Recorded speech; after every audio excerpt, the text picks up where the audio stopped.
Hi, I'm Lou Russo, and today we're going to be looking at my show here at the JCC, and the show is called My Life So Far.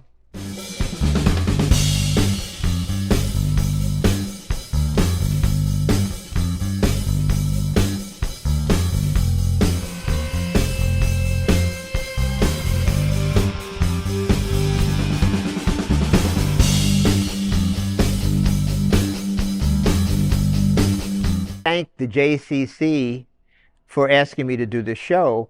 It was really an amazing opportunity. You know, you can go your whole life and never have the opportunity to show your artwork. And what I did here was, it's called My Life So Far. I have images from when I was a child and images right up until last week. And it's like right there, like it's like your life on the wall. So I want to thank my friend L. Sealy, and who asked me to do this, and all the support we got here at the JCC, and all the wonderful people who have come to tell me how much they love the show. So big thank you from me to you. This is some of my work hanging here on the wall. This is a little bio about me here, and this is my self-portrait. All artists do self-portraits, as you might know. Van Gogh did 100 self-portraits because you don't have to pay a model. And what I did here was an artist will say, do you want to do something realistic, or do you want to do something as a cartoon, or do you want to do a caricature? In this case, I decided to do a realistic rendering of myself. And I used charcoal and charcoal pencil. And people say, oh, it looks just like you.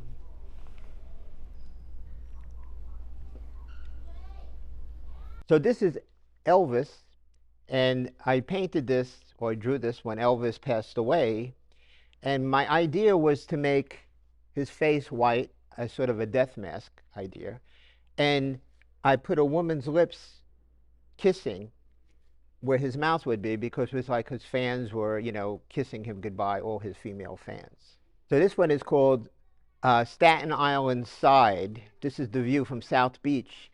And a woman here in our community, Gail Middleton, every day she would go down to South Beach and take photographs of the sunrise. And we all said, oh, this is so wonderful. Every day she's reminding us that there's a magnificent sunrise happening. No matter how sad life might be, remember that there's a magnificent sunrise. And what I didn't know is that she was ill. And she did this every day because of the fact that she was ill. And when she passed away, we went to her wake, and we told the story about how she inspired me to do this painting of the South Beach sunrise. And you see here, it's what you call a double sunrise, or a double sun, which is an illusion that happens when you look at a sunrise. People say, well, that's impossible, but it happens. It does happen that way. Okay, so I teach understanding the music of the Beatles at the College of Staten Island. And being a musician myself, the Beatles changed my life as far as how to play and what to play and how to write songs and how to tell stories. And so this one on the top here shows the Beatles' transition from fab to genius. Their last show was done on the rooftop, and that's what this building at the bottom here is, the rooftop where they're standing with their famous Vox amplifiers. And you can see as they aged, they started to grow mustaches and change their appearance a little bit. This one here is when John and George had passed away, and I sort of imagined them in the afterlife. What would you want to have in the afterlife? I mean, you'd want to have your guitars, John's famous Rickenbacker here, and George's country gentleman guitar. When I drew them, I didn't want them to look the way people know them so much. I wanted to draw them as they were young, maybe before they became the famous Beatles. And here, because I imagined that the end of the road would be a bridge or a tunnel going somewhere, I put the deities here that may have influenced their life: Krishna, Buddha, and Jesus. And that sort of represents the spiritual aspect of their lives. So this one here, I painted in 1966. And we had moved from our home on DeKalb Avenue, 100 DeKalb Avenue, from downtown Brooklyn, which is really the slums. And we moved to Bath Beach, which is sort of like paradise compared to where we were living. And this, when we moved, I had these recollections of my childhood home, which meant so much to me. And I was going through my work when I was asked to do the show, and I saw this one, and I said, you know, there's things here that I like about this. And one of them is this right here in the foreground is me sitting at a soapbox racer, peeping over to look at these kids who are playing Skulzy, which was a game that was played on the sidewalk. And here is my dad sitting on a soapbox reading his newspaper. There's the 100 DeKalb Avenue. This was a liquor store here. There's two students here who could have been going to Pratt Institute or Brooklyn Tech. I always saw people carrying portfolio cases walking along DeKalb Avenue. There was a barbershop next door. We used to hang clothes before the clothes dryers. You know, this is my sister here, my older sister, who when she was a young girl, she went up on the fire escape, put her head between the bars, and got stuck. And my father came running out in a fit of display of strength, pulled the bars apart, and carried her across the street to the Brooklyn Hospital. And for years and years and years, those bars remained bent in that position. And so this is my childhood recollection of 100 DeKalb Avenue. More to this story is, years later, Spike Lee bought this house, my family house. I was watching one of his movies, She's Gotta Have It, and they're sitting in a kitchen. And I say, wait a minute, I know that kitchen. And they open a window. I say, I know what's behind that window. I immediately went online to look up Spike Lee's headquarters, 100 DeKalb Avenue. On the very top is my first experience of making a woodcut. And the way you make a woodcut is you get a piece of wood and you carve into it. And the part that you carve away is going to be white. And the part that you don't carve away, you're going to put ink on and turn that around and print it. And the German expressionists used this technique around the turn of the century because they wanted to protest being treated badly. My favorite artist when I was a teenager was Renoir. And I loved his paintings. You know, they're so colorful and always had a beautiful woman and children, and, you know, very appealing. And so I imagined Renoir in his artist studio with a model here. See, there's a naked model there. And after I did this, I realized later Renoir didn't look like that at all. Now this one here is when Hillary was running for president. And I was saying to myself, isn't America great? We just had Obama, a black president, and now we're going to have a woman president. Isn't this what America is supposed to be? And of course, she didn't win. But over here I wrote, she was right.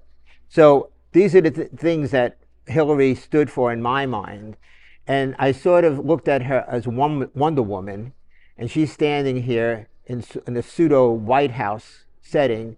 And Wonder Woman wore bracelets that would break male chauvinism and break racism, injustice, intolerance with her wrist. And so I just got decided to make a postage stamp of Hillary's face as the first woman president of the United States and slap it on there and make a glass ceiling that she was standing under. And so now we have Kamala Harris as the next possible first woman president. Down here, I was in a doctor's office one time reading about Frank Zappa at the end of his life. And one of his last quotes was that the poets lied because he became disillusioned with his life. He had cancer, and his doctors told him that he wouldn't die from cancer. His wife, who I have here as a shrew, I don't know if she was, but that's how she left him when things got tough. And he sort of became disillusioned with the classic idea that love is wonderful, and, you know, you fall in love, you have a happy life, and you have a happy ending. And he became disillusioned with that. And being such a great musician, it was an interesting idea to me that he came to that conclusion. in the 50s, as I was growing up, I was a big baseball fan, and I stayed a baseball fan. I was a Brooklyn Dodger fan, and when the Dodgers left Brooklyn, which broke our hearts, I became a New York Mets fan. And so in 1986, I was lucky enough to go to the World Series Game 6, which the Mets famously won on an error by Bill Buckner. And my wife and I were actually sitting right here when Mookie Wilson hit his ground ball that went past Bill Buckner's glove. And it's shown right here. This is the Mookie and Buckner. And Orozco, the relief pitcher at the end, threw up his hands and threw his glove into the air because the Mets had won the game and the World Series. While we were at the game, a parachutist came down, came right over our heads onto the field with this sign saying, "Go Mets." Over here we have Ralph Kiner interviewing Davey Johnson. And these players, because I was such a baseball fan and watched every game, I drew them from memory. I didn't even have to like look at photographs. I just said, well, this is Keith, and this is Doc, and this is Strawberry. I always remember Strawberry making those lunging catches. There was a play where Mookie and Dykstra went for the same ball. They was terrific outfielders, and they went up for the same ball and crashed, but Mookie did catch the ball.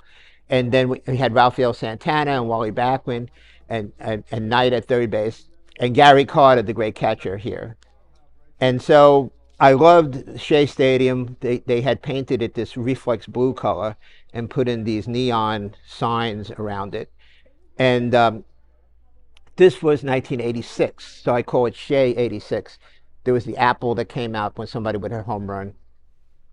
So what we have here is when I graduated from art school, the New York Phoenix School of Design, I was there on a scholarship.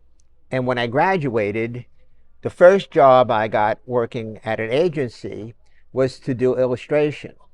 And they told me to go around Manhattan with my big pad and a rapidograph pen and take the subway and get off at each station where there was one of these buildings that they wanted to show. Each one of these clients paid $500 to appear on the map. And this ran in Business Week magazine. And then also was a poster. This poster sold all around Manhattan at A.I. Friedman.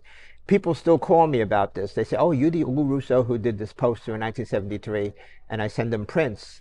And so this is filled with all kinds of things that are personal to me. I'm sitting here with my wife playing my guitar. My dog is here. And this was our agency, Visual Accents. And I'm on the roof here. And I have the Three Stooges over here in a balloon. And I had Curly initially with his hand going like this. And Business Week called me down to the printing press and they said, you can't do that because it makes it look like we're thumbing our nose at our clients. So I had to go down with opaque paint. I don't know if you remember this. In the old days, you had to use opaque paint to paint on the film and take his hand out, carefully take his hand out. And people still call me about this. And my idea here, which I used a lot in my career as an artist and as an art teacher, I made the perspective line not a straight line, but a curved line. And when you make the perspective line a curved line, the things that are in the center will fan out, if you can imagine that. So that's why we have this perspective where they're fanning out, because the horizon line is a curve and not a horizontal. A guy who climbed up the side of the World Trade Center, and there was another guy at a different time who went across the top of the World Trade Center. And at the time, we had Muhammad Ali here in Madison Square Garden. And I had, over here down, I have Popeye on the ferry boat with olive oil. Here I have Tarzan jumping from the Brooklyn Bridge. There was a movie where Tarzan comes to New York and he jumps off the Brooklyn Bridge. If you look closely, John Lennon is here too, also on the back of this ferry. And I have here a Mayor Koch, but I always thought the Mayor Koch looked like Frank Perdue, so I drew Frank Perdue instead of Mayor Koch over here by City Hall. So these are all little fun things that I put into my drawing. And of course, King Kong and Fay Ray on the Empire State Building. Growing up in downtown Brooklyn in the 50s, my heroes were the Brooklyn Dodgers. And because I was a little short kid, they called me Pee Wee. And so I became the biggest fan of Pee Wee Reese. And then, as time went on, I realized this guy, Pee Wee Reese, is really a great baseball player. And not only that, he was from Louisville, Kentucky, from a racist family.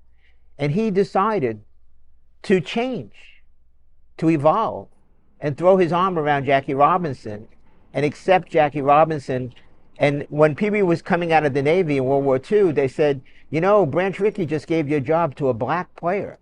And Pee Wee said, and he came from a racist family, he said, if he's a better ball player than me, he deserves it. Very smart. Now, going back, Pee Wee didn't do anything that I wouldn't have done or you wouldn't have done, but at the time, it was pretty amazing. So here is Ebbets Field, and this is called First Game. And here's my dad down here and me. He took me to the first game at Ebbets Field. I'll never forget it because we used to see baseball on TV, tiny. The players were tiny like this. And when I got there and saw it in color, I said, I'm going to do a painting where I'm going to make the players bigger than life. And I'm going to put it all in blazing color. Campanella and Gil Hodges, Junior Gilliam played second after Jackie Robinson moved to third. My hero, Pee Wee, Jackie Robinson, Carl Erskine, and Roy Campanella. Carl Furillo, who was an Italian immigrant, he became a favorite of all the Italian immigrants, and the great Duke Snyder in center. And this guy was named Sandy Amoros, who they brought into the game in 1955 in the World Series against the Yankees. They brought him in as a substitute, and Yogi Berra hit a ball down the line, and he ran a mile and caught it and threw back to Pee Wee Reese, who threw for the double play, and the Dodgers won the World Series. They never won the World Series in all the years I was watching them, especially against the Yankees. Felton, who was a chubby broadcaster, he would have the Brooklyn Dodger players come out and hit ground balls to the local school kids, elementary school and Catholic school. And Lou Gossett Jr. was one of those kids who got to have Pee Wee Reese hit ground balls to him when he was a kid. Now, over here was the symphony, a bunch of local guys who played really bad music, but they were really funny. And when the umpires would come on to the field, the three umpires, they would play Three Blind Mice. The reason I made this painting was that I had a dream about Ebbets Field. And then my wife said, there's an article in the paper that they're having a ceremony at the Ebbets Field apartment. And we went to it. And I told the curator of the Brooklyn Dodgers Museum, I said, you know, I'm doing a painting of Ebbets Field. And he said, okay, Lou, when you do that painting, send it to me. And so I did the painting. I sat on my ass for like 2 years. And then I sent him a print of the painting. He calls me up. He says, we're putting it in the Brooklyn Dodgers Hall of Fame at Cyclone Stadium. And so all the people that grew up with me in downtown Brooklyn and my family now in Bensonhurst would go to the Staten Island Yankees and see my painting hanging next to Pee Wee Reese's cleats and Jackie Robinson's glove. Here were these were two watercolors, a series of about 6 watercolors that I did for Reader's Digest. And these kind of watercolors, if you've ever used them, they come in a tin. And what you do is you get your values, your tonal values, by mixing water to bring out, to go lighter in color and darker in color. In other words, if you're going to make this red lighter, you don't put white into it. You just add water to it. So that's how I did these characters, and I love drawing characters. This is a guy I went to elementary school with, high school with, Lafayette High School. This is a guy who was at the West Fest. He used to make the food for us, who just passed away. Nice fella. And here on the top, they were doing a book on the Roosevelts, and they asked me to do an illustration of the Roosevelts. And so the first thing I did was I drew the 3 individual people, and I drew them from memory. And I said, well, I'll draw it this way, the way I think it looks cool, and then you tell me if you like it. And when I gave it to him, I said, do you need me to do it like with research? And he said, nope, this is great. So it's sort of a caricature of the 3 Roosevelts. Okay, so when I went to art school, I went to the New York Phoenix School of Design on 3rd Avenue and in Manhattan. And I won a scholarship to go there, which was great because my family didn't have a lot of money. I tried for Pratt, I tried for Cooper Union, but I got the scholarship for the New York Phoenix School of Design. And my first advertising teacher, June Latora, gave us this assignment. They would give us a headline called Thanksgiving, Our Living Heritage, and then give it to the artist to decide how would you show that. That's part of when you get into the advertising business as an art director. Those are the kind of jobs you get. They give you a copy line, and then you have to think of an illustration or a way to show it. So I got this. I drew this scared-looking turkey, and I put it right there with the living heritage around it. And it was one of my school assignments, but I was going through my work and I liked it, so we put it up for this show. After I did the famous Business Week illustration, a lot of people saw that that was the one of the New York City there in a line. Fordham asked me to do one in color. So I said, all right, I'll take on the project, but how am I going to do it? So I changed the angle. I put it as a horizontal. I still have sort of a curved horizon line, but I got to do everything in color, mostly with color Pentels that they used to sell. And here's, my favorite bridge is the Brooklyn Bridge over here. And over here I have Shea Stadium. And over here I have people, these are friends of ours that live there who would cross the bridge, Roosevelt Island. Over here in New Jersey, when growing up in Brooklyn, all we would hear about New Jersey was Jersey eggs. So over here I have an egg stand with a guy selling eggs. And so now the transition from illustration number one, where I had King Kong on top of the Empire State Building, now he's fallen down, and Fay Ray is walking away from him, from his hands. So this was a fun illustration to do, and friends of mine who went to Fordham University always asked me to give them prints of it. So the one here on top, again, my friend Gail Middleton, who I talked about with that one that I did of South Beach there, that sea landscape, she commissioned me to do one of the Richmond Terrace creative neighborhood. And so what I did was I got an aerial view of this area at Richmond Terrace, where Snug Harbor is, where you can look down and see where all the streets actually are. And I plotted it out again with my curved horizontal line instead of a flat one. And it was a really fun project, and it was very nice of her to think of me to give me this assignment. And down in here at the bottom, it says to the Staten Island Ferry, we were going to make this to the Ferris wheel. They were going to put it in a Ferris wheel. This was a recent project, and luckily we didn't put it in. And so all the points of interest for people who live in Staten Island, there's Adobe Blues over here, and there's Snug Harbor over here, and there's all the famous bistros here. I have my band here standing in front of this bistro playing our instruments. I always like to put in little things that only I would really know were there. And they were going to make it into they made it into a poster and also into T-shirts. So it was a very fun project. And again, I have to thank Gail Middleton, who was very, very cordial and very generous to give me a commission on this, which was really surprising and really, really a wonderful person. There was a cafe here called the Everything Goes Cafe, ETG Cafe, and they would put on shows over the weekend with different subjects. And they would put on a Bob Dylan show for 2 days, or a Beatles show, or a Rolling Stone show. And so they would ask me, SIAMS was the Staten Island Acoustic Music Society, would ask me to do an illustration for each one. And so I did this one of Dylan. And I always like to experiment, if you see my other work, using black and white in conjunction with color. And Dylan is always sort of a mysterious person. He's always like looking at you like he knows something you don't know. And here he is, he's sort of hiding under his hat and giving you a staring look.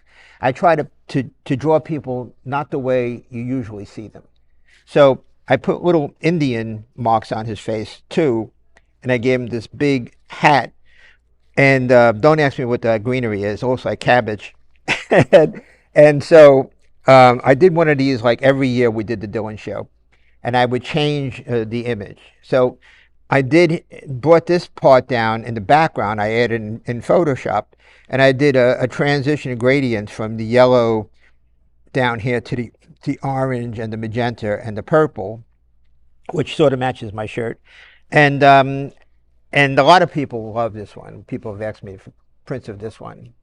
What I do with my artwork is I do a painting that I try to keep if I can, and then make a color canvas print of it to sell, so that I still have the work and it's not totally gone. The one here on top um, has to do with the war in Israel.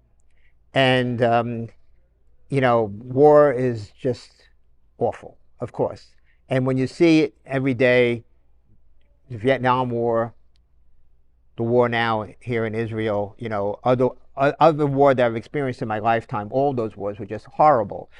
And so this image here is me with my guitar singing my songs. The contrast between making music, which it releases the endorphins, which makes people happy. You know, the difference between that and war and killing and children dying and all that is just such a tremendous burden on society.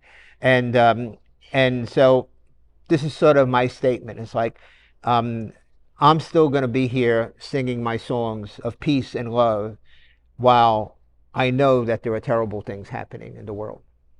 So this painting is one of my most recent paintings. And growing up in the 50s, being a Brooklyn Dodger fan, and knowing the story of Pee Wee Reese, I said, I want to do a painting of Pee Wee Reese and Jackie Robinson. And then I said, how will I do this? And I said, I'm going to make them black and white, because the issue was black and white. I'm going to make the field in color, but I'm going to make those two in black and white. And Pee Wee is throwing the ball off, playing it forward to Jackie, who's looking here to the future, like, where is it going? Baseball fans all know that Gil Hodges was on the other end over here. But I left the ball dangling here because the ball that they're dangling here is integration. I mean, Pee Wee is saying inadvertently, okay, let's go forward. Let's go to the black player. Let's take baseball in the direction of Hispanic players, black players, all kinds of players. I mean, early on in immigrations, we had Jewish players, 102. We had Italian players, 102. And then we went to the National League after 1947, when Jackie Robinson had his debut, to black players. And in the National League, he was followed by people like Willie Mays and all those great National League black players. Other teams, like the Yankees, who were our enemy growing up in Brooklyn, the Yankees were our enemy, they wouldn't hire a black player. They had Willie Mays tried out for the Yankees. They famously was told, we don't need an N person running next to Joe DiMaggio and Mickey Mantle. Could you imagine if they signed Willie Mays? Love television. I'm a child of television. And I think television is wonderful. I think television develops children's imaginations. You know, watching Walt Disney, you know, seeing cartoons, seeing animation, seeing color, you know, watching kiddie shows like Howdy Doody, which was so much imagination involved. The characters, like, as a child, I said, oh, there's Flubadub. Oh, there's this character, there's that character. When will the magic end? And I always had a soft spot in my heart for Howdy Doody. And I said, if I do a painting of Howdy Doody, how about if I make Howdy Doody the puppeteer? And he's the one that's holding the strings. And Buffalo Bob is being manipulated by the puppet. You always try to have a concept, you know, that's different. So I said, with each of these paintings, I said, well, what would my concept be if I had to do it? My favorite TV shows included Roy Rogers, the king of the Cowboys. He used to come on every Saturday morning. And believe me, I was such a Roy Rogers fan that my relatives called me Roy until I was 18. I would go to a wedding that I hadn't seen these relatives in years, and they'd say, hi, Roy. My wife would say to me, who's Roy? I said, I'm Roy. And of course, his golden Palomino trigger And you know what? Trigger was in a lot of movies before Trigger was with Roy. He was in the movie Robin Hood, and Olivia de Havilland rode Trigger. And you could always recognize Trigger by this wonderful bridle he had with these little white and black dots on it. And Roy's song was, here, till we meet again. Happy trails to you. Keep smiling on till then. Wonderful song. And my other hero was Fess Parker as Davy Crockett, as shown on the Walt Disney show, Frontierland. And I love Davy Crockett. I said, a child's imagination, you see a guy wearing a raccoon hat and with fringes and buckskin, and he's carrying this long flint-like rifle called Betsy, and he's a marksman, and he's a wilderness person, and he knows everything, and he's like you know unfailing hero. And even when he went to the Alamo, he was still in our eyes an unfailing hero. And so I became a Roy Rogers, a Davy Crockett fan and a Roy Rogers fan. But I never realized as a kid that he's wearing a raccoon on his head. The raccoon has a face. I'm saying, oh my God, the poor raccoon. Now looking back on it, I say, that's not nice. That's not a wonderful thing to do. But of course, that's how things were. You had to use animals for food and animals for clothing. And because of the Davy Crockett series, I won a history medal when I went to school. And so the story of Davy Crockett I pursued and read about, and he was a person worth, idolizing. He was a politician. He served in Congress. He never owned slaves. And the reason he got drummed out of Congress was because he refused to vote for the Indian Relocation Act. Andrew Jackson said, if you don't vote for the Indian Relocation Act, we're going to drum you out. We're not going to support you in your next election. And he said, famously, he said, well, I don't want to say the word he said, but he said, all right, I'm going to Texas. So Davy Crockett's motto was before you're right and then go ahead. But it turned out that going to Texas was not such a good idea. But still, admirable person. So this is my self-portrait during COVID. And during COVID, we had a lot of free time. And COVID was so scary and so frightening, and we were so afraid to do anything. And we were, had cabin fever. And what I would do is I would paint, or I would go down into my music studio.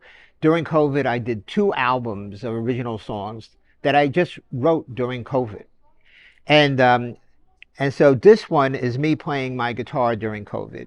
And these flowers back here are supposed to sort of be the COVID virus, like that color of the COVID virus. And when it came to putting on the mask that I would use, I remember one of my favorite artists, Magritte, and he used these masks. He had a series of people wearing this type of mask. And I said, why don't I do an homage to Magritte and put that mask on me during COVID? So this is an illustration that I did for Reader's Digest, and it was a story about a dragon who likes to eat chocolate cake. And I did this illustration. What I was going for here is the extreme difference between light and dark. When I did this drawing, I drew it in line, and then I made this whole side in black and this whole side in white. And I worked from that, working almost in opposite relief to get this dramatic shadow. And I was going through my work and I'm looking at this. I said, oh, I like that one. I like the composition, I like the lighting, and I like the elements.